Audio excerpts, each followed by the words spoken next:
بسم الله الرحمن الرحيم. سدد المصطفى الأمجد المحمود الأحمد أعني أبا القاسم محمد.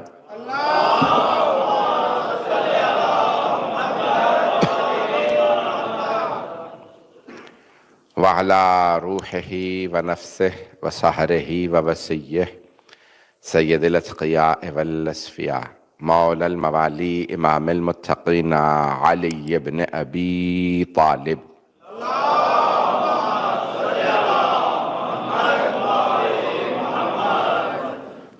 وعلى أوصيائه لا سيما بقية الله في الأرضين روحي وأرواح العالمين لتراب مقدمه الفدا واللعنة الدائمة على أعدائهم أجمعين من الآن إلى قيام يوم الدين. أما بعد فقد قال الله الحكيم في كتابه الكريم بسم الله الرحمن الرحيم الله نور السماوات والأرض صدق الله العلي العظيم. صلوات.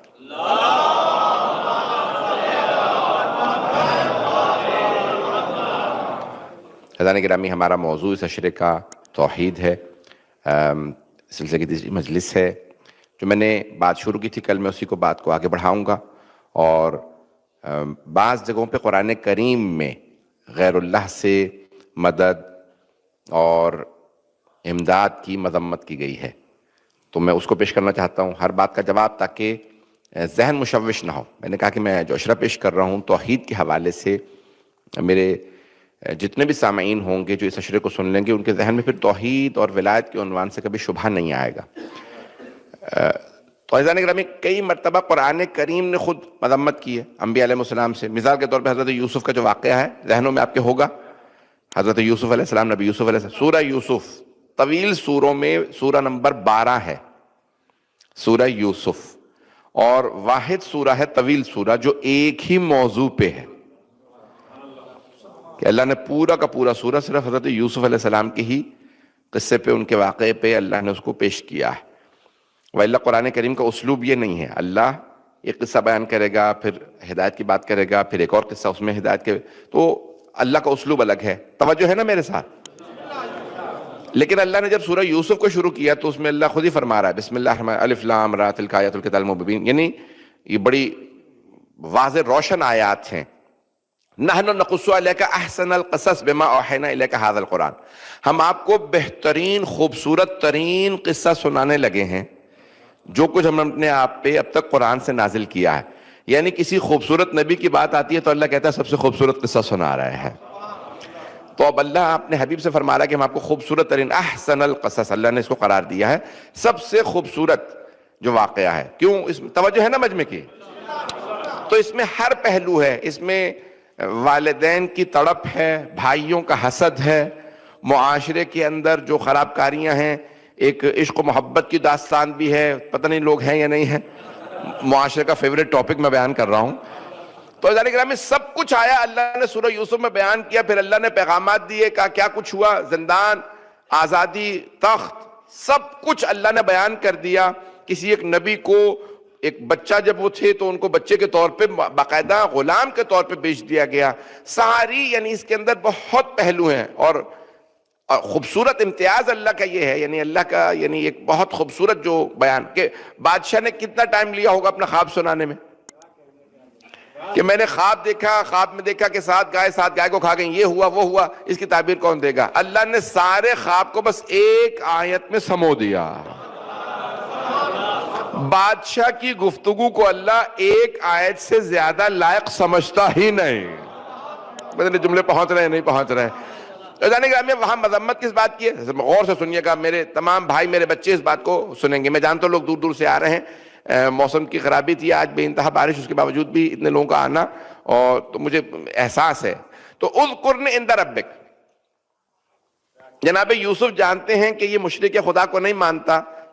مجمع ہے میرے ساتھ؟ وہاں پہ آیت میں الفاظ یہ ہیں کہ اذکر، مجھے کہا کہ بھئی زندان کے اندر کچھ لوگ تھے، انہوں نے خواب دیکھا، انہوں نے بھی خواب دیکھا.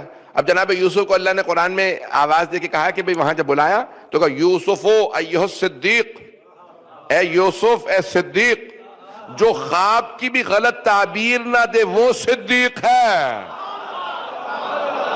کچھ لوگ پہنچ رہے ہیں، میں نے تو خواب بھی نہیں بتایا کہ کس نے کہاں غلطی کی ہے۔ تو عزیزان گرامی، اب یہاں پہ یوسف و ایھا صدیق ہے، یہ سارے انبیاء صدیق ہیں، لیکن اللہ کے حبیب نے فرمایا ہے کہ صدیق انبیاء علیہ السلام کے علاوہ 3 ہیں۔ آپ کے ذہنوں میں ہے، حضرت حزقیل کے لیے کہا، حضرت حبیب نجار یہ مومن، یعنی صدیق، یہ مومن آل یاسین جس کو کہا گیا نا، حضرت سورہ یاسین کے اندر جو واقعہ پیش اللہ نے کیا، اور پھر کہا تیسرے صدیق، اور وہ صدیق الاکبر، اور وہی صدیق اکبر ہیں، وہ ہیں میرے بھائی علی صدیق اکبر۔ سب صدیق ہیں، علی صدیق اکبر ہیں۔ ابن ماجہ میں لکھا ہے، جو میرے بھائی پریشان ہو کے سن رہے ہیں، 6 کتابیں بھائیوں کی، صحیح بخاری، صحیح مسلم، ابو داؤد، ابن ماجہ، ترمذی، نسائی۔ ابن ماجہ میں خود ابن ماجہ نے لکھا کہ علی فرمایا کرتے تھے، انا صدیق الاکبر وانا الفاروق الاعظم، میں صدیق اکبر ہوں، میں فاروق اعظم ہوں، ولا یقولہ بعدی الا الکذاب، میرے علاوہ جو کہے گا جھوٹا ہوگا۔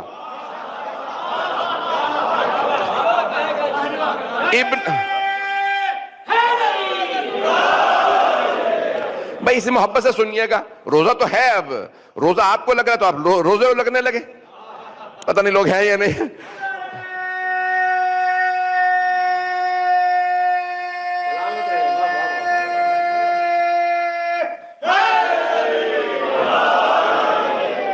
دیکھیں روزے کے اختتام پہ بالکل مجلس ہو رہی ہوتی ہے، اور میں پھر بھی پورا خون جگر دے کے پڑھ رہا ہوں۔ تو عزیزان گرامی، مولا کائنات کو پیغمبر اسلام نے فرمایا یہ صدیق اکبر ہیں۔ صدیق اکبر وہ ہوگا جس کی پوری زندگی میں ایک بھی جھوٹ نہ ہو۔ سب سے بڑا جھوٹ شرک ہے، مجمع تو ہے ہی نہیں۔ عزیزان گرامی، سب سے بڑا جھوٹ ہے شرک۔ میرا موضوع ہے توحید۔ توحید یعنی اللہ کو وحدہ لا شریک ماننا، شرک اللہ کو نہ ماننا یا کسی کو اس کا شریک بنانا۔ جس نے کسی بت کو ایک بھی سجدہ کیا ہو وہ مشرک ہے، اور جو 40 برس سے زیادہ شرک کرتے رہے ہوں وہ صدیق نہیں ہوا کرتے۔ میرے جملے پہنچ رہے ہیں؟ بھئی آپ سلامت رہیں، جو لوگ پہنچ رہے ہیں، جو پریشان ہیں تھوڑا سا اور پریشان ہو لیں۔ تو عزیزان گرامی، اب یہاں جملے سن لیجئے گا، میں نے کہا نا میرا موضوع ذہن میں رکھے گا، توحید موضوع ہے۔ اللہ نے کئی مرتبہ ٹوکا ہے، روکا ہے، برا منایا، کیوں تم نے میرے علاوہ کسی اور سے مانگا؟ میں وہ دلیلیں قرآن سے پیش کر رہا ہوں، یہ نہ ہو کہ لوگ کہتے کہ اپنا موضوع سنا دیا، وہ جہاں اعتراضات تھے وہ اس کا جواب بھی نہیں دیا۔ میں خود پیش کروں گا، ہر بات کو آپ کے لیے روشن کروں گا۔ تو عزیزان گرامی، قرآن کریم ہے، سورہ یوسف ہے۔ تو جناب یوسف علیہ السلام نے دیکھا، ان کے زندان میں لوگ تھے جو جیل میں ساتھ تھے۔ ایک نے خواب دیکھا، کہا میں نے اس طرح سے دیکھا کہ میرے سر سے پرندے کھا رہے ہیں، کہا تجھے پھانسی ہو جائے گی۔ دوسرے نے کہا کہ میں نے اس طرح سے خواب دیکھا کہ تو آزاد ہو جائے گا، بادشاہ کا قریب ہو جائے گا۔ جب تو بادشاہ سے قریب ہو جائے، اذکرنی عند ربک، قرآن کی آیت ہے، اپنے رب سے کے پاس مجھے بھی یاد کر لینا۔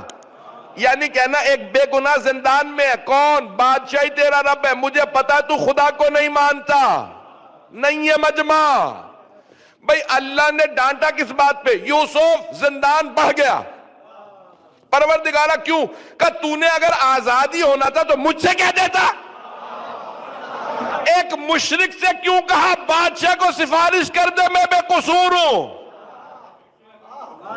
مجمع نہیں ہے، اللہ کو غیر اللہ سے مسئلہ نہیں ہے، ایک نبی کا مشرک سے سفارش کروانے میں مسئلہ۔ پتہ نہیں لوگ پہنچے یا نہیں۔ مسئلہ یہ ہے کہ نبی ہو کے آپ نے کیوں کہا کہ پروردگارہ صرف وہ بادشاہ سے قریب تھا اس لیے کہہ دیا تھا کہ میں ملک الملوک ہوں، میں بادشاہوں کا بادشاہ ہوں۔ یوسف آپ مجھ سے کہتے تو اب جناب یوسف نے رونا شروع کیا، میں ابھی تو باپ سے دوری، خواتین نے ایک تہمت لگانے کی کوشش کی، اب جب آزادی ملی تھی جوان ہوا تو زندان میں آ گیا، پروردگارہ اب تو بھی ناراض ہو گیا۔ توجہ، کہا یوسف مجھے ناراضگی اس بات کی کہ آپ نے اس مشرک سے کیوں کہا؟ جناب یوسف نے رونا شروع کیا، پروردگارہ معاف کر دے تو۔ کہا نہیں ناراض نہیں، بس مجھے اس بات کا گلہ ہے، مجھ سے کہتے، نہیں ہے مجمع۔ اب بھائی اس آیت کو پیش کر کے کہتے ہیں اللہ کہہ رہا ہے مجھ سے کہتے۔ بھئی کہا بھی تو مشرک سے تھا، توجہ، مسئلہ حل کہاں ہوا؟ تفسیر کا نام مجمع البیان. تبرسی بھائی شیعہ سنی تفاسیر میں جملے ہیں لیکن شیعہ تفسیر کا حوالہ دے رہا ہوں. مجمع کی توجہ، سارا مجمع اس بات کو سنے گا. جناب یوسف برس کئی سال گریہ کرتے رہے، پروردگارا تو ناراض ہوا. ترک اولا ہے، گناہ نہیں ہے. نبی سے گناہ نہیں ہوتا، گناہ ہو تو وہ نبی نہیں ہوتا. ترک اولا ہوا تھا. یہ نہیں کہا تھا تیرے خدا کو مانتا ہوں، توجہ، یہ نہیں کہا تھا بادشاہ کو مانتا ہوں، کہ صرف بادشاہ سے سفارش کر دینا. میں بے خطا بے گناہ زندان میں ہوں. اب پتہ چلا زندان میں بے خطا ہونے کے لیے کسی موسیٰ کاظم کی ضرورت ہے. پتہ نہیں میرے جملے پہنچ رہے ہیں نہیں؟ آپ سلامت رہے جو لوگ پہنچ رہے ہیں. تو ادھر گرامی وہاں صرف ایک جملے پہ جناب یوسف نے اتنے برس گریہ کیا. سب سے زیادہ رونے والوں میں جناب یوسف کا بھی نام ہے، ذہنوں میں ہے نا؟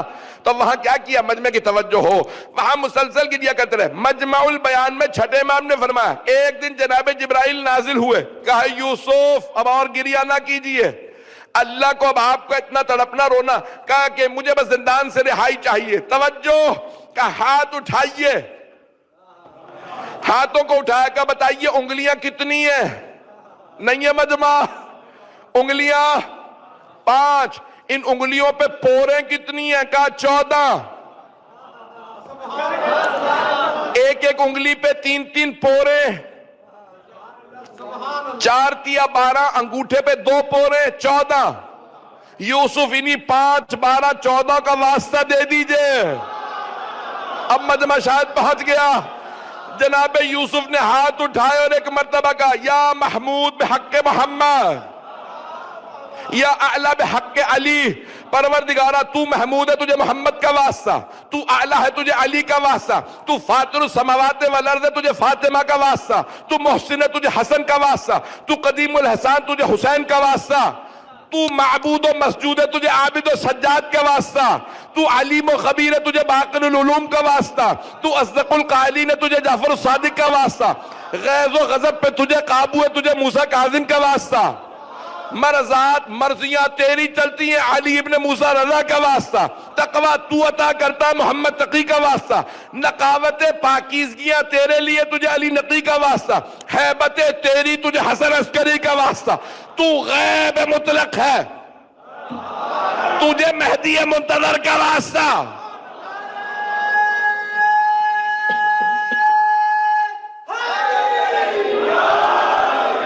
بھائی الفاظ میں نے اپنے انداز سے پیش کیے ہیں.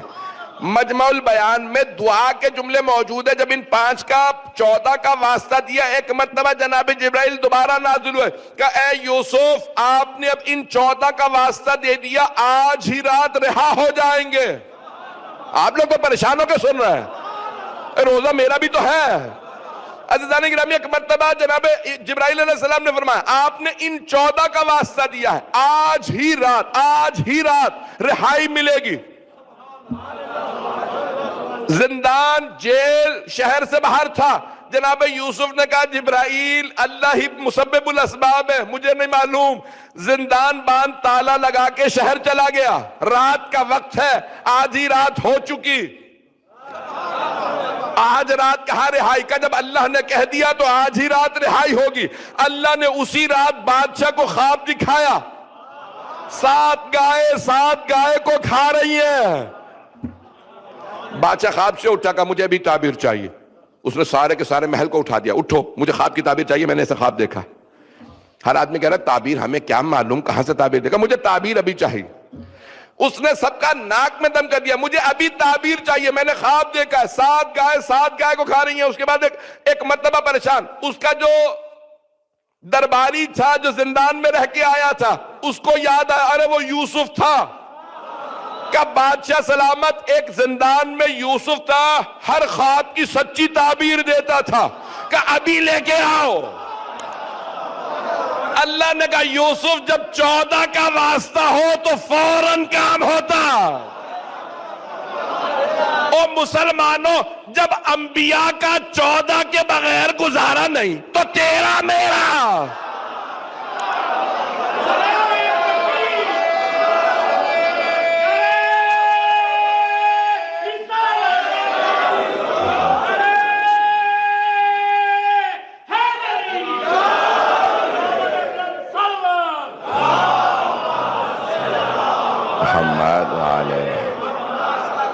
توجہ فرما رہے ہیں، توجہ فرما رہے ہیں عزیزان گرامی۔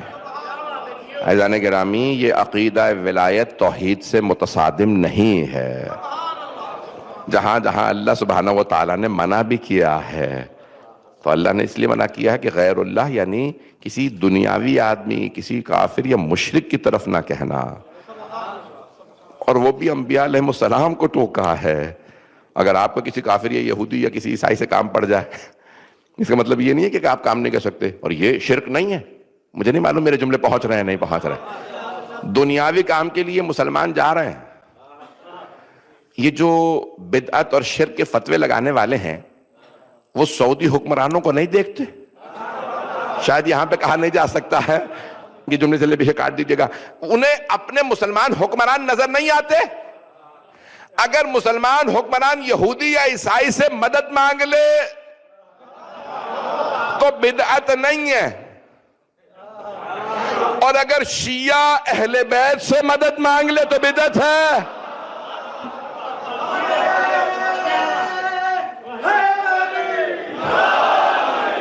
میرے جملے پہنچ رہے ہیں عزیزان گرامی؟ عزیزان گرامی، یہ جو توحید بہت سے مسلمانوں نے سمجھی ہے انہیں توحید سمجھ ہی نہیں آئی ہے۔ یعنی توحید قرآن، اللہ نور السماوات والارض، اسے آیا نور کہا جاتا ہے۔ جو جملے پیش کروں گا ان کو غور سے سنیے گا کہ اللہ سبحانہ وتعالیٰ فرمایا اللہ نور السماوات والارض، اللہ زمین و آسمان کا نور ہے۔ بہت خوبصورت روشنی ہے۔ نور کیا؟ کوئی چیز آپ کو نظر نہیں آتی جب تک کہ بیچ میں نور نہ ہو۔ سائنس کے لحاظ سے جو یہاں پہ بڑے بڑے قابل لوگ بیٹھے ہیں، ڈاکٹرز ہیں، پڑھے لکھے لوگ ہیں، جب آپ جا کے پڑھیں گے نا، فزکس پڑھیں گے، تو وہاں پہ وہ کہتے ہیں کہ بھی آپ کو چیز نظر نہیں آئے گی جب تک کہ نور نہ ہو۔ آنکھوں سے اندھیرا کر لیجئے، کچھ نظر نہیں آئے گا۔ یہیں پہ سارا اندھیرا کر دیجئے، مجھے ممبر نہ آپ کو نظر آ رہا ہے، میں نظر آ رہا ہوں، میں نظر نہیں آؤں گا۔ توجہ، جب تک بیچ میں نور نہ ہو، آنکھوں کا نور ختم ہو جائے تو آنکھیں نہیں دیکھتی، حجرے سے نور چلا جائے تو حجرہ نظر نہیں آتا۔ توجہ، دنیا سے نور چلا جائے، سورج چھپ جاتا ہے، اور اگر چاند نہ نکلے تو کچھ نظر نہیں آتا۔ توجہ، اللہ فرما رہا ہے اللہ نور السماوات والارض، یہ جو آسمانوں اور زمین کا نور ہے وہ اللہ سبحانہ وتعالی، اگر دیکھ رہے ہو تو اللہ کے سبب دیکھ رہے ہو۔ پتہ نہیں میرے جملے پہنچ رہے ہیں نہیں پہنچ رہے۔ اللہ نور السماوات والارض۔ عزیزان گرامی، یہ جو مذمت آئی ہے قرآن کریم میں کہ بغیر اللہ سے، تو وہ وہاں مشرک و کافر۔ کبھی بھی انسان جب ایک مرتبہ اللہ سے اور اللہ والوں سے طلب کرتا ہے تو اس کی وہ حاجت پوری ہوتی ہے۔ جو میں آج توحید کو پیش کرنا چاہ رہا ہوں، چند جملے میں پیش کروں گا، اس پہ غور کر لیجئے گا۔ جان تو میں نے آپ سے کل کہہ دیا تھا کہ کچھ پیچیدہ بحثیں آئیں گی، اس کو سن لیجئے گا۔ ہر خیر قرآن کریم کی، شیعہ عقیدہ سن لیجئے، بھائیوں کا بھی عقیدہ، دونوں پیش کروں گا تاکہ کوئی یہ نہ کہے کہ بھئی یہ ایک طرفہ بات چل رہی ہے۔ بھائی یہ کہتے ہیں خیر اور شر دونوں اللہ کی طرف سے ہے، ایسا ہی ہے، خیر بھی شر بھی۔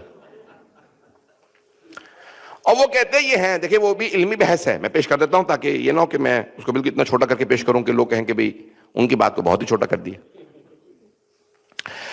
وہ کہتے ہیں کہ اگر یہ کہا جائے مثال کے طور پہ کہ شیطان اللہ کی طرف سے نہیں ہے، یزید اللہ کی طرف سے نہیں، اس کا مطلب ہے کہ اس کو کسی اور نے بنایا ہے، تو انہیں بھی اللہ نے بنایا ہے۔ غور سے سنیے، ابلیس کو اللہ نے بنایا ہے، یزید کو اللہ نے بنایا ہے، اوروں کے نام نہیں لوں گا۔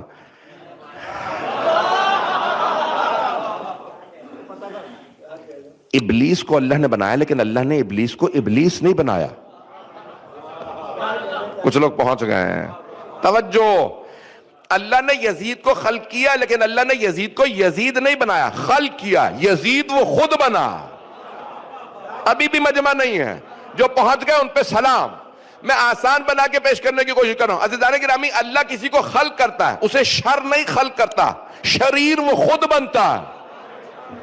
اللہ بنا دیتا ہے، قاتل وہ خود بنتا ہے، چور وہ خود بنتا ہے، ڈکیت وہ خود بنتا ہے، غاصب وہ خود بنتا ہے۔ اب میرے جملے پہنچ گئے۔ اللہ کسی کو خلق کرتا ہے، غاصب وہ خود بنتا ہے، گنہگار وہ خود بنتا ہے۔ اگر اب ہمارے بھائی کہتے ہیں نہیں، خیر شر دونوں اللہ کی طرف سے، غور سے سنیے گا، بحث علمی ہے، لیکن انہیں کہاں پہ دیکھیں، جب اہل بیت کو انسان چھوڑ دے، فیضان کرام انسان گمراہ ہو جاتا ہے۔ غور سے سنیے گا بحث کو. وہ کہتے ہیں کہ نہیں، لا رطب ولا یابس الا فی کتاب، کوئی خشک و تر نہیں ہے جو کتاب میں نہ ہو. پتا بھی ہلتا نہیں جب تک کہ اللہ کی مرضی نہ ہو. جب پتا اللہ کی مرضی کے بغیر نہیں ہلتا، اس کا مطلب ہے گناہ کر رہا ہوں تو اللہ کی مرضی سے کر رہا ہوں. میرے جملے پہنچ رہے ہیں؟ تو کہتے ہیں کہ ہم گناہ کر رہے ہیں، قتل کر رہے ہیں، چوری کر رہے ہیں، جو کر رہے ہیں اللہ کی مرضی سے کر رہے ہیں. توجہ، ایک مرتبہ انسان، مثال کے طور پہ اللہ آپ کو توفیق دیتا ہے کہ یہ کام کرو، اللہ ہدایت دیتا ہے. ایک مرتبہ اللہ نے آپ کو طاقت دی، اب وہ طاقت آپ قتل میں استعمال کریں یا روزہ رکھنے میں استعمال کریں، یہ آپ کی مرضی ہے. مجھے نہیں معلوم میرے جملے پہنچ رہے ہیں. اللہ آپ کو طاقت دیتا. یہ تو اب آئیے ذرا میں جملے پیش کر رہا ہوں. شیعہ عقیدہ یہ ہے کہ صرف خیر اللہ سے ہے، شر انسان کا اپنا. غور سے سنیے پلیز، میری درخواست ہے، میری ان جملوں کو اگر سمجھ لیں گے پوری زندگی پھر آپ کبھی بھی آپ کو کوئی ہلا نہیں سکے گا انشاءاللہ تعالی. اہل بیت کا عقیدہ بڑا راسخ اور مضبوط عقیدہ ہے. جو بھی خیر ہے وہ اللہ، ما اصابکم من خیر فمن اللہ، جو تم خیر دیکھتے ہو وہ اللہ سے تمہیں ملتی ہے، اور جو شر ہے تمہارا اپنا ہے. اور دوسری جگہ پہ اللہ نے خود کہا بخیر و شر اللہ کی طرف سے. توجہ، اچھائی برائی، ہدایت گمراہی. توجہ، ہم کہتے ہیں ہدایت اللہ کی طرف سے، تو پھر اللہ یہ کیوں کہتا ہے قرآن میں میں گمراہ بھی کرتا ہوں، میں ہدایت بھی دیتا ہوں. توجہ، دوسری جگہ پہ اللہ کہتا ہے نہیں، ہدایت صرف میری طرف سے ہے. تضاد نہیں ہے. میرے جملے کو سن لیجئے، میں مثالیں بھی پیش کروں گا. تضاد نہیں ہے گفتگو میں. ہدایت اللہ دیتا ہے، دل میں اللہ ہدایت ڈالتا ہے. اللہ دل میں گمراہی نہیں ڈالتا. جب اللہ ہدایت چھین لے تو انسان خود بخود گمراہ ہو جاتا ہے. شاید لوگ پہنچ گئے. عزیزان گرامی، مثال کے طور پہ میں نے کسی کو اپنی انگوٹھی دی، انہوں نے انگوٹھی یہیں پہ پھینک دی، تو کیا کروں گا میں؟ کیونکہ مجھے قدر معلوم ہے، میں انگوٹھی پھر اٹھا لوں گا. کچھ لوگ شاید پہنچ گئے. میں کسی کو اپنی انگوٹھی دے دوں گا، انگوٹھی پھینک کے چلا جائے، میں انگوٹھی اٹھا لوں گا. اللہ نے ہدایت بھیجی، اگر بندے قبول نہ کریں تو اللہ واپس لے لے گا. جب اللہ ہدایت اٹھا لے تو بندہ خود گمراہ ہوتا ہے، اللہ گمراہ نہیں کرتا. شاید پہنچ گئے ہوں، مجھے نہیں معلوم. اگر نہیں واضح میں اور مثالیں دوں گا. یہ جو بھائی کہتے ہیں نہیں اللہ ہی گمراہ کر دیتا ہے، نہیں، اللہ سبحانہ وتعالیٰ کہتا ہے میں، دیکھیں شیطان کو پتا ابھی تک اللہ کی ہدایت سے مل رہی ہے، لیکن جیسے ہی اللہ کہتا ہے آپ کو نہیں پتا میں بہت بڑا ہوں، اللہ کہتا ہے تو اگر بڑا خود ہی ہے تو پھر جا کام خود کر لے. تو اللہ فوراً وڈرا کر لیتا ہے. اللہ، توجہ، اللہ جیسے ہی نعمت چھینتا ہے شیطان کو خبر ہو جاتی ہے. اب وہ کہتا ہے یہ میرا شکار ہے. آئیے میں ایک بہت مثال قرآن کریم سے پیش کر رہا ہوں، مجمع کی توجہ میرے ساتھ رہے. سائنس سے مثال دے رہا ہوں. عزیزان گرامی، سارے مجمع کی توجہ. زمین، کرۂ ارض، یہ زمین ہے، اس پہ جتنا نور ہے وہ سورج سے ہے. ایسا ہے یا نہیں؟ زمین پہ جتنی روشنی ہے وہ سورج سے ہے. زمین پہ جتنا اندھیرا ہے وہ سورج کی وجہ سے نہیں ہے. کوئی یہ نہ کہے کہ سورج کی وجہ سے، سورج میں تو اندھیرا ہے ہی نہیں. جب سورج میں اندھیرا ہے نہیں تو زمین کو اندھیرا دے کیسے سکتا ہے ہی نہیں مجمع. جو لوگ پہنچ گئے ان پہ سلام. عزیزان گرامی، سورج میں صرف روشنی ہے، صرف نور ہے. جتنی زمین پہ روشنی ہے وہ سورج سے ہے. یہ زمین ہے، یہ سورج. جو کچھ زمین پہ روشنی ہے وہ سورج سے ہے. دیکھیں سورج میں اندھیرا ہے ہی نہیں، تاریکی ہے ہی نہیں، ظلمت ہے ہی نہیں، ڈارکنیس ہے ہی نہیں. میں نے عربی فارسی، اللہم صلی علی محمد وعلی، میں نے چاروں زبانوں کے لفظ استعمال کرتی ہیں. ظلمت عربی کا ہے، توجہ، ڈارکنیس انگریزی کا، اندھیرا تاریکی فارسی، اندھیرا اردو، چاروں زبانوں کے الفاظ. مجمع کی توجہ. یہ زمین ہے، یہ سورج. سورج سے صرف نور آ رہا ہے زمین پہ، سورج میں اندھیرا نہیں ہے. زمین پہ جتنی روشنی وہ سورج کی وجہ سے. توجہ میری طرف رکھیے گا.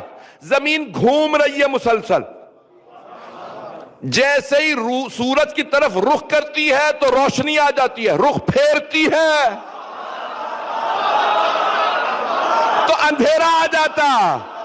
جتنی زمین میں روشنی ہے سورج کی وجہ سے، اندھیرا اپنی وجہ سے ہے، کیونکہ رخ پھیر لیا۔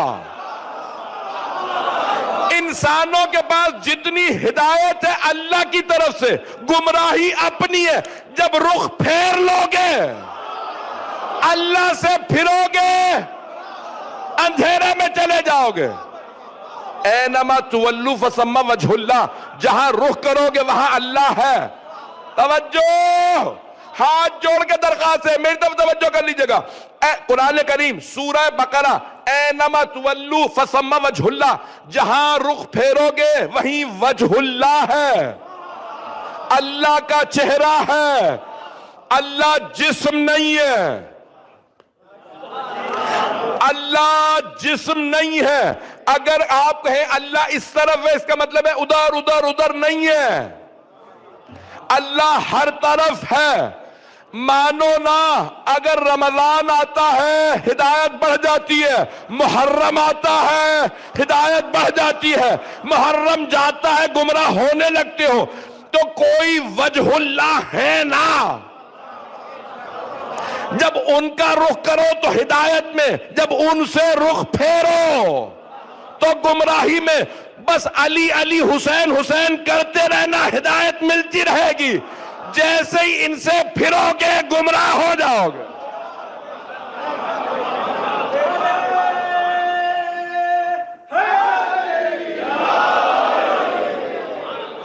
میں نے مثال دے کے ثابت کیا ہے، اللہ نور السماوات والارض۔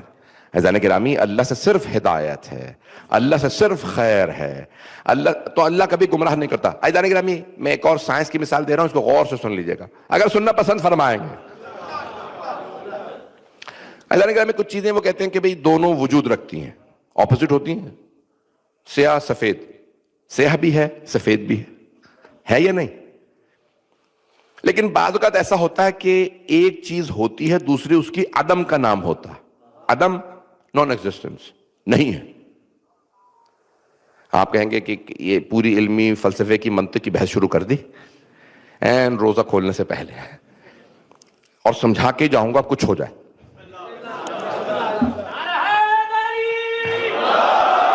میں ممنون ہوں آپ لوگوں کی محبتوں کا، جو میرے جناب پیچیدہ ترین اور میرے ٹوٹے پھوٹے الفاظ کو اس محبت اور خلوص سے سن رہے ہیں۔ غور سے سن لیجیے، کچھ چیزیں دونوں وجود ہوتی ہیں، ٹھیک ہے نا، یہ اس کا اپوزٹ ہے لیکن دونوں ہیں۔ کچھ اپوزٹ ہوتی ہیں، ان میں سے ایک ہوتی ہے شاید، دوسری نہیں ہوتی۔ غور سے سنیں، نور اور ظلمت، نور ہے، ظلمت ہے ہی نہیں۔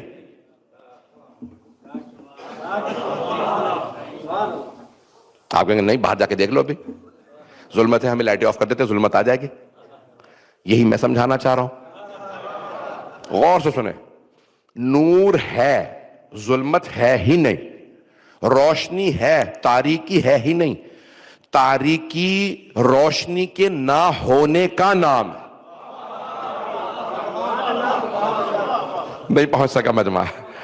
دیکھیں، نور کے نہ ہونے کا نام ظلمت ہے، ظلمت خود کچھ نہیں ہے۔ توجہ عزیزان گرامی، تاریکی خود کچھ نہیں ہے، نور کے نہ ہونے کا نام ہے۔ اس حجرے میں تاریکی ہو، جیسے نور لائیں گے تاریکی چلی جائے گی، اس کا مطلب ہے تاریکی خود کچھ نہیں ہے۔ زمین میں گڑھا کھودیے، آپ کہیں تاریکی بھری ہوئی ہے، جیسے ہی روشنی ڈالیں گے تاریکی چلی جائے گی، اس کا مطلب ہے تاریکی خود کچھ نہیں ہے، نور کے نہ ہونے کا نام۔ اب پہنچ گئے ہیں ذرا؟ پتہ نہیں لوگ ہیں یا نہیں ہیں؟ بھئی میری گفتگو پہنچ گئی، سب نے سمجھ لیا؟ تو نور ہے، ظلمت تاریکی نہیں ہے ہی نہیں۔ عزیزان گرامی توجہ مجمع کی، تو اب ظلمت تاریکی ہے ہی نہیں، نور کے نہ ہونے کا نام تاریکی ہے۔ توجہ، اللہ کی طرف سے صرف ہدایت ہے، گمراہی نہیں ہے، ہدایت کے نہ ہونے کا نام گمراہی ہے۔ پتہ نہیں لوگ پہنچے یا نہیں؟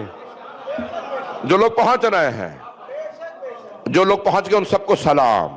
خدایا میرے جملوں کو ضائع نہ کرے، اگر میری طرف دیکھ لیجئے گا، مجمع کی توجہ ہو۔ عزیزان گرامی، اللہ نے ہدایت بھیجی، میں چلے یزید ہی کی مثال دوں گا، کسی اور کا نام نہیں لوں گا۔ اللہ نے ہدایت بھیجی، یزید نے تسلیم نہیں کی، نہیں مانتا، پھر ہدایت بھیجی، نہیں مانا۔ حسین نے بیعت نہیں کی، اسے اپنا تو پتا تھا نا یزید کو، پتہ نہیں لوگ ہیں یا نہیں ہیں بھائی، کوئی پہچانے نہ پہچانے، کوئی رضی اللہ کہتا رہا، یزید کو خود پتا تھا میں مردود ہوں، اس کے باپ کو بھی پتا تھا، نہیں ہے مجمع بھائی۔ دیکھیں کیا کہا تھا اس کے باپ نے، کہا تھا جودہ بنت اشعث سے، جودہ بنت اشعث ذہنوں میں ہے، لانتی امام حسن مجتبیٰ کو زہر دیا، ان کی 7ویں بیوی تھی، تو اس نے زہر دیا، تو ابھی میرے منہ سے نام نکلنے والا تھا، تو یزید کے باپ نے کہا کہ تو اتنے پیسے دوں گا، زہر دے دے اور اپنے بیٹے یزید سے شادی کر دوں گا۔ توجہ، اس نے زہر دے دیا، آئی کہ بھئی میری شادی کر دے اپنے بیٹے یزید سے، اس نے کہا تو نے حسن مجتبیٰ جیسے شوہر کو زہر دے دیا، اتنا نیک شوہر تو نے زہر دے دیا، مجھے خود اپنے بیٹے کا پتا پلید آدمی، جب تو نے نیک آدمی کو زہر دے دیا تو پلید کو کیوں نہیں مارے گی؟ یعنی یزید کو خود بھی پتا تھا، اس کے باپ کو بھی پتا تھا، پتہ نہیں لوگ ہیں یا نہیں۔ میرے جملے پہنچ رہے؟ عزیزان گرامی جو پہنچ گئے سلام۔ عزیزان گرامی کئی افراد آپ کو نہیں پتا ہوتا، انہیں خود پتا ہوتا ہے۔ اب عزیزان گرامی اب یزید کو اللہ نے ہدایت بھیجی، اس نے قبول نہیں کی، اللہ نے پھر ہدایت بھیجی، پھر کیوں؟ اگر اللہ ہدایت نہ بھیجے تو روز قیامت یزید کہہ سکتا ہے تو نے ہدایت ہی نہیں بھیجی۔ اللہ نے کہا دیکھ حسین تیری بیعت نہیں کر رہا، اس نے اس سے بھی ہدایت نہیں لی، سر اقدس آ گیا مولا حسین کا، کہا نہیں سر کاٹ کے لے آؤ، حسین بیعت نہیں کر رہا ہے، سر بھی کلام کر رہا تھا، دیکھ رہا ہے، پھر ہدایت نہیں ہے مجمع، میں مصائب نہیں پڑھ رہا ابھی۔ عزیزان گرامی یزید ملعون نے، ہم نے تو صرف سنا ہے نا، یزید نے آنکھوں سے دیکھا، سر قرآن پڑھ رہا ہے، چہرے پہ خون ہے لیکن پیشانی پہ نور ہے، دیکھ رہا یا نہیں دیکھ رہا؟ چاہتا تو ہدایت لے لیتا، ہدایت نے۔ توجہ عزیزان گرامی، اس نے مولا سجاد کو دیکھ لیا، جناب زینب کا خطبہ سنا، اس سے بڑی ہدایت کسی کو کیا بھیجے اللہ؟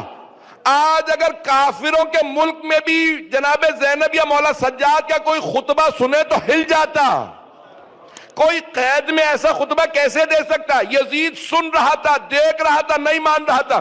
اب کوئی یہ نہ کہے اسے ہدایت ملی نہیں تھی، باپ بد کردار، ماں بد کردار، دادا دادی ایسے کہ ممبر سے نام لو تو زبان پاک کرنی پڑے، پتہ نہیں لوگ ہیں یا نہیں ہیں۔ عزیزان گرامی تو لوگ کہتے ہیں اسے ہدایت ہی نہیں ملی، توجہ جیتے رہے جب پہنچ گئے، اتنی مرتبہ اللہ نے ہدایت بھیجی، اگر یزید پھر بھی نہ مانے تو قصور اللہ کا نہیں ہے، وہ ہدایت بھیجتا رہا، یزید نے نہیں مانی، وہ اللہ جو یزید کو اتنی مرتبہ ہدایت بھیج دے۔ میرے جملے پہنچے جانے گرامی؟ وہ اللہ کتنا کریم ہے تاکہ یزید روز قیامت یہ نہ کہہ سکے مجھے ہدایت ملی نہیں تھی۔ اب اللہ کہے گا اب تجھے جہنم میں ڈال رہا ہوں تو تو شکوہ کرنے لائق نہیں ہے۔ میرے جملے پہنچ رہے ہیں؟ عزیزان گرامی میں جو جتنے آپ کے، میں انشاءاللہ واقعات اب کل پیش کروں گا، جتنے جملوں پہ غور کیجئے گا، ہدایت اللہ سبحانہ وتعالیٰ کی طرف سے ہے، نور اللہ کی طرف سے ہے، انسان تسلیم کرے اور کہے پروردگارا میں نے اسے قبول کر لیا۔ قرآن کریم کی آیت سن لیجئے، اِنَّا هَدَيْنَاهُ السَّبِيلَ اِمَّا شَاكِرًا وَإِمَّا كَفُورًا، ہے نا قرآن میں کہ نحن خلقنا الانسان، ہم نے انسان کو خلق کیا، اللہ کہتا ہے اِنَّا هَدَيْنَاهُ السَّبِيلَ اِمَّا شَاكِرًا وَإِمَّا كَفُورًا، ہم نے انسان کو ہدایت دی ہے، اب وہ اس ہدایت کو قبول کر کے ہمارا شکریہ ادا کرے یا ہدایت کو رد کر کے کفران نعمت کرے۔ ہدایت اللہ بھیجتا رہتا ہے، ہماری زندگیوں میں ہدایت آتی رہتی ہے۔ عزیزان گرامی اگر کوئی تسلیم نہ کرے، قرآن پڑھ رہے ہیں مسلمان لیکن اس پہ غور نہیں کر رہے، ہدایت مل رہی ہے۔ آئیے ذرا جو جملے پیش کرنا چاہتا ہوں تفصیل سے پڑھوں گا، اس کو ذرا غور سے سن لیجئے گا۔ عزیزان گرامی اللہ کی طرف سے ہدایت ہے، اللہ کی طرف سے نور ہے، اللہ نور السماوات والارض۔ آج میں مطمئن ہوں کہ میں نے سخت جملے پڑھے لیکن میں نے ان کی وضاحت کی ہے، اگر پہنچ گئی تو پہنچ گئی، میرے شاید جملے پہنچ گئے ہیں سب تک۔ عزیزان گرامی بعض اوقات انسان کہتا ہے کہ بھئی یہ بڑے تھے، توجہ نہیں گئی ہوگی، کئی مرتبہ اللہ بچوں سے ہدایت بھیجتا ہے۔ جو لوگ پہنچ گئے، حضرت یوسف علیہ السلام سے کسی نے کہا آپ نے دیکھا یہ بھیک مانگتا وہ لڑکا؟ کہنے لگے ہاں کوئی بھیک مانگ رہا۔ کہا آپ کو یاد ہے جب آپ محل میں تھے ایک بچہ رو رہا تھا، پوری رات سویا نہیں تھا؟ کہا کب؟ کب جب زلیخا نے آپ پہ الزام لگایا تھا تو گہوارے سے ایک بچہ بولا تھا ان کد قمیص من دبر فہو، یہ اگر قمیص یوسف کی پشت سے پھٹی ہے تو یوسف سچا ہے، زلیخا جھوٹی ہے، اگر سامنے سے قمیص پھٹی ہے تو یوسف جھوٹا ہے، زلیخا سچی۔ اور قمیص پیچھے سے پھٹی تھی تو عزیز مصر نے کہا کہ یہ بے قصور ہے، پھر بھی زندان میں ڈال دیا تھا۔ کہا یاد ہے؟ کہیں گے ہاں اس بچے نے میری عصمت کی گواہی دی تھی۔ کہا یہ جو بھیک مانگ رہا ہے یہ وہی بچہ ہے۔ جناب یوسف عزیز مصر تھے، فوراً تخت سے اترے، بچے کو سینے سے لگایا، اس جوان کو سینے سے لگایا، پیار کیا، کم میری طرف سے نوازو۔ توجہ بھئی، بچہ گہوارے میں تھا، گہوارے میں بول رہا تھا بغیر سمجھے، اسے پتہ ہی نہیں تھا میں کیا کہہ رہا ہوں، اللہ کہلوا رہا تھا، نبی کی عصمت کی گواہی دلوا رہا تھا، اور نبی اسے نواز رہے تھے، بچے نے میری گواہی دی۔ اور اگر کوئی 10 برس کے سن میں آخری نبی کی صداقت و عصمت کی گواہی دے، یہ کہہ کے ٹال نہ دینا علی بچے تھے۔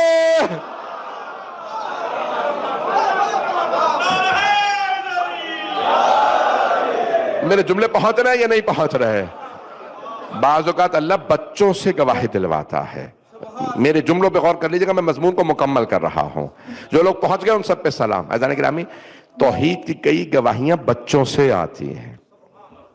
تاریخ اٹھا کے دیکھ لیجئے کتنے مقامات پہ بچوں نے گواہی دی۔ جناب اسماعیل بچے تھے، ہیں ذہنوں میں؟ جب کہا بابا جان چھری رکھ لیجئے، کہا بیٹا چھری لے لی ہے، ذبح کرنے جب جا رہے ہیں نا، بتا چکے تھے بیٹے کو۔ کہا بابا جان ایک رسی اور ایک یہ پٹی بھی لے لیجئے۔ کہا بیٹا رسی کیوں؟ کہا بابا جان جب آپ مجھے ذبح کریں گے میں تڑپوں گا تو ایسا نہ مجھے تڑپتا دیکھیں تو آپ کے ہاتھ رک جائیں۔ کہا بیٹا صحیح کہہ رہے ہیں، رسی رکھ لیتا ہوں۔ پٹی بیٹا کیوں رکھ لوں؟ کہا بابا جان آپ مجھے ذبح ہوتا دیکھ نہیں پائیں گے۔ کہا بیٹا ذبح کیسے کروں گا؟ کہا بابا میں خود بتاؤں گا گلا کہاں ہے، آپ پٹی باندھ لیجئے گا، میں بتاتا رہوں گا۔ رہنمائی بچہ کر رہا ہے اور بچے کی اللہ تعریف کر رہا ہے۔ پتہ نہیں لوگ ہیں یا نہیں ہیں۔ عزیزان گرامی، جناب اسماعیل جانتے ہیں باپ کے لیے آنکھیں کھول کے چھری رکھنا مشکل ہے۔ میں ہاتھ جوڑ کے کہہ رہا ہوں، اگر دیکھ لیجئے گا، اور اگر باپ بغیر پٹی کے سینے سے برچھی نکالے، بعض اوقات بچے اتنی بڑی گواہی دے دیتے ہیں۔ جملے میں پڑھ گیا ہوں، 2 دن سے میں تفصیل سے مسائل پڑھ نہیں پا رہا تھا، آج تفصیل سے مسائل پڑھوں گا، اگر مجھے 5-10 منٹ دے دیجئے گا۔ عزیزان گرامی، بعض اوقات کوئی کم سن ہوتا ہے اور وہ گواہی دے دیتا ہے، اللہ کی وحدانیت سمجھاتا ہے۔ میں بچے کی بات کر رہا ہوں، یہ تو حضرت علی اکبر علیہ السلام تھے نا، مجھے معاف کر دیجئے گا اگر جملہ سخت ہو، اور اگر کوئی 6 مہینے کا بچہ ہو اور گلے میں تیر لگا ہو اور بچہ شکوہ نہ کرے، اللہ اکبر۔ کہتے ہیں سب سے بڑی دلیل امام حسین کی مظلومیت، امام حسین کی مظلومیت کی حضرت علی اصغر علیہ السلام ہے۔ اب آپ کی آنکھوں میں آنسو آ گئے تو اب آنسوؤں کو روکیے گا نہیں۔ عزیزان گرامی، حضرت علی اصغر سے بڑی کوئی گواہی نہیں امام حسین کی عصمت کی، مظلومیت کی۔ کبھی 6 مہینے کے بچوں کو بھی تیر مارا جاتا ہے۔ بڑے سخت جملے ہیں یہ۔ جب تیر لگانا تو الفاظ ہیں ذبح من الاذن الی الاذن۔ ہم بعضوں کا ترجمہ کرتے میں کہہ دیتے ہیں گلا چھد گیا۔ دیکھیں گے میری طرف، چھدنا جانتے کیا ہوتا ہے؟ یہ جو کان ہے نا، چھد گیا، لیکن الفاظ کیا ہیں؟ چھد گیا یعنی سوراخ ہونا، سوراخ ہو جانے کو کہتے ہیں۔ مجھے معاف کر دیجئے گا، میں جملے سخت پڑھنے والا ہوں۔ اگر سوراخ ہو جائے تو کہتے ہیں چھد گیا گلا۔ میں بھی پڑھتا ہوں کہ گلا چھد گیا، خدا کی قسم روایت کے الفاظ یہ نہیں ہیں۔ روایت کے الفاظ ہیں ذبح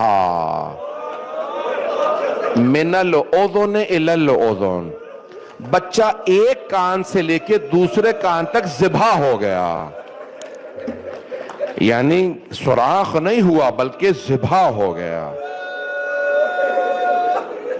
میں تو سخت جملے پڑھنے والا تھا، آپ تو برداشت نہیں کر رہے ہیں۔ میں جانتا ہوں روزے میں رونا بڑا مشکل ہے، لیکن اگر ایک بچہ پیاسا کربلا میں ذبح ہوا ہو، مولا نے یہی فرمایا تھا نا، اس بچے کی ماں کا دودھ خشک ہو گیا ہے، اس بچے کو مجھ پہ اگر تم سمجھتی ہو کہ میں تمہارا قصوروار ہوں، میں تمہارے خلیفہ کی بیعت نہیں کر رہا، بچے کا تو کوئی قصور نہیں ہے، بچے کو پانی پلا دو، اجرکم اللہ۔ بھئی اس بچے کو بہت بھوک پیاس لگی ہے، میں جملے پڑھ رہا ہوں، میں نے کہا بچے کئی مرتبہ توحید کی گواہی دیتے ہیں، پڑھو جملے، اور کئی مرتبہ چھوٹی چھوٹی بچیاں، امام حسین کی ایک چھوٹی سی بچی ہیں، انہوں نے جناب سید الشہداء کی جگہ جگہ مظلومیت کی گواہی دی ہے، کبھی کوفہ کے بازار میں، کبھی عبید اللہ ابن زیاد کے دربار میں، کبھی یزید کے دربار میں، کبھی شام کے زندان میں۔ مجھے معاف کر دیجئے گا، میں یہ جملے پڑھے بغیر نہیں رہ سکتا، آج میں جناب سکینہ کے مصائب کو سوچ کے آیا تھا پڑھوں گا۔ توحید کی گواہی دینے والے مرد، انبیاء، اولیاء، ائمہ علیہم السلام گزرے ہیں، لیکن ایک معصوم بچی نے ایسی گواہی دی ہے کہ بی بی خود خواب میں دیکھتی ہیں میرے بابا تشریف لائے ہیں، اور آ کے کہتے ہیں بیٹی میں آپ کو لینے کے لیے آیا ہوں۔ جناب سکینہ نے ایک مرتبہ رو کے کہا کہ بابا مجھے چھوڑ کے مت جائیے گا، بابا آپ کے بعد مجھے بہت تماچے لگے، بابا ہمیں بازاروں میں لایا گیا، بابا ہمیں درباروں میں لایا گیا، بابا ہماری چادریں چھین لی گئیں۔ پروردگارہ سلام سلام ان بیبیوں کی عظمتوں پہ، خالق نے ان کی عظمت تو کتنا منوایا ہے۔ میں جانتا ہوں بہت سے لوگ جو اولاد والے ہیں نا، خاص طور سے اگر کوئی بیٹیوں والا بیٹھا ہو، وہ ان جملوں کو برداشت نہیں کرے گا۔ عزیزان گرامی، صرف 3 ایسے تابوت ہیں جو رات کی تاریکی میں زنجیروں کے ساتھ اٹھائے گئے ہیں۔ میں الٹی ترتیب پیش کر دوں، ایک رات کی تاریکی میں حضرت امام باب الحوائج موسیٰ کاظم علیہ السلام کا تابوت ہے، زنجیروں کے ساتھ تابوت اٹھایا گیا۔ دوسرا تابوت جب دنیا میں اٹھتا ہے تو امام زین العابدین کا، 7ویں امام کی زنجیریں کاٹی نہیں گئی تھیں، 4تھے امام کی زنجیریں کاٹ دی گئی تھیں، لیکن آج بھی جب تابوت اٹھاتے ہیں تو زنجیروں کے ساتھ۔ آپ نے کبھی غور کیا؟ تابوت ہمیشہ زنجیروں کے ساتھ اٹھتا ہے، کیوں؟ کیونکہ امام کی زنجیریں بہت سخت تھیں۔ اور جانتے تیسرا تابوت، ایک چھوٹا سا تابوت، کسی بی بی کا تابوت اٹھایا جاتا ہے اور اس تابوت پہ زنجیریں ہوتی ہیں۔ کبھی ایسا نہیں ہوتا کہ زندان میں کوئی بھائی بہن کو دفنائے، لیکن نہ جانے شام کے زندان میں کیسا بھائی ہے، گلے میں طوق ہے، ہاتھوں میں زنجیریں، پاؤں میں بیڑیاں، چھوٹی بہن کا چھوٹا سا تابوت اٹھا کے، لاشا اٹھا کے آواز دے کے یہ قیدی فرما رہا ہے بابا اپنی بیٹی کا تابوت۔ اجرکم اللہ، اجرکم اللہ۔ میں آخری جملہ پڑھ رہا ہوں، مجھے معاف کر دیجئے، یہ سخت جملے روزے میں پڑھنا بہت مشکل ہے۔ جب پوچھا نا کہ یہ امام حسین علیہ السلام کا سر اقدس نیزے پہ جب بھی دیکھتا تھا تو کبھی جناب علی اکبر کے چہرے کو دیکھتا تھا، کبھی جناب زینب کبریٰ کے سر اقدس کو، اور کبھی ایک چھوٹی سی بیوی۔ 3 مقامات پہ مولا کا سر زیادہ رہا کرتا تھا۔ سینے پہ سلانے والی بیٹی کو مولا بہت، پروردگارہ بی بی نے بار بار مولا کو یہی جملہ احساس دلایا، بابا مجھے زندان میں نیند نہیں آتی، بابا شام غریبہ میں مجھے خاک کربلا پہ نیند نہیں آتی۔ الا لعنت اللہ علی القوم الظالمین وسیعلم الذین ظلموا ای منقلب ینقلبون۔ بھئی میں نے جتنا مختصر کر سکتا تھا میں نے مختصر کیا۔ آج دامن پھیلا کے مانگیے گا۔ آج آپ جانتے نا دعائے توسل کی رات ہے، جو رات ہے وہ توسل کی رات ہے۔ ماہ رمضان ہے، پہلی شب چہار شنبہ ہے، اس میں دعائیں مستجاب ہیں۔ منگل بدھ کی درمیانی شب ہے، یہ توسل کی رات ہے، 12ویں امام کی رات ہے۔ میں جانتا ہوں میں اس طرح سے مصائب نہیں پڑھ پایا جیسے میں عام طور سے پڑھتا ہوں. میں کوشش کر رہا تھا کیا پڑھوں کیا نہ پڑھوں. روزے میں آپ جانتے ہیں نا کہ کوئی سخت جملہ بھی میں نہیں کہنا چاہتا. پروردگارا آج کی اس شب کا واسطہ، شب چہار شنبہ ہے، شب باب الحوائج ہے. پروردگارا باب الحوائج کو واسطہ دیتے ہیں ایک چھوٹی سی بی بی کا جن کے کان بہت زخمی تھے، کبھی بچیوں کی بھی بالیاں چھینی جاتی ہیں. پروردگارا تجھے واسطہ ایک مظلومہ بی بی کا واسطہ ہم سب کی عاقبت بخیر فرما. 12ویں امام کے ظہور میں تعجیل فرما. دشمنان اہل بیت کو نیست و نابود فرما. داعش و طالبان کو غارت فرما. مؤمنین کی حفاظت فرما. شام میں، لبنان میں، فلسطین میں، غزہ میں، عراق میں، ایران میں، افغانستان میں، پاکستان میں خاص طور سے پارا چنار میں حالات خراب ہیں، ہندوستان میں، بنگلہ دیش میں، یمن، بحرین. پروردگار افریقہ کے ممالک میں سب پہ رحم فرما. جو ہاتھ بلند ہیں کسی کو رد نہ فرما. اپنی اپنی حاجات طلب کر لیجئے گا. پروردگار اگر کوئی اولاد کی طرف سے پریشان ہے، جناب سکینہ بنت الحسین سلام اللہ علیہ کا واسطہ پروردگار ہر پریشانی دور فرما. پروردگارہ واسطہ اس ماں کا جنہیں جب رہائی ملی تو وہ بہت زیادہ رو رہی تھی. پوچھا کیوں رو رہی ہیں؟ کہ زندان میں ایک بچی رہ گئی ہے. جیسے ایک ماں بچے سے لپٹ کے روتی ہے نا، جناب رباب قبر سے لپٹ کے رو رہی تھیں اور رو رو کے کہتی تھی سکینہ اٹھو، بی بی آپ کو وطن جانے کا بہت شوق تھا، ہم مدینے واپس جا رہے ہیں، بیٹی اٹھو ہم مدینے جا رہے ہیں. پروردگارہ واسطہ ان ماؤں کا جن کی گودیں اجڑ گئیں، پروردگارہ مومنین کی حفاظت فرما. ان بیبیوں کی عظمتوں کا واسطہ جو انہوں نے امتحان دیے، ان امتحانوں کا واسطہ ہمیں امام زمانہ کا ظہور دیکھنا نصیب فرما. دشمنان اہل بیت کو نیست و نابود فرما. ہمارے مقامات مقدسہ کی حفاظت فرما. خاص طور سے عراق و شام کے روضوں کی حفاظت فرما. پروردگارہ ہمیں بار بار اہل بیت کی، محمد وآل محمد علیہ السلام کی زیارات نصیب فرما. مجھے 12-13 برس، شاید 14 برس ہو گئے. 2011 میں نے آخری مرتبہ شام کی زیارت کی تھی. پروردگارہ دل بہت تڑپتا ہے. پروردگارہ بیبیوں کی دوبارہ زیارت نصیب فرما. پروردگارہ بہت سے لوگوں نے التماس سے دعا کی ہے، سب کی دعائیں مستجاب فرما.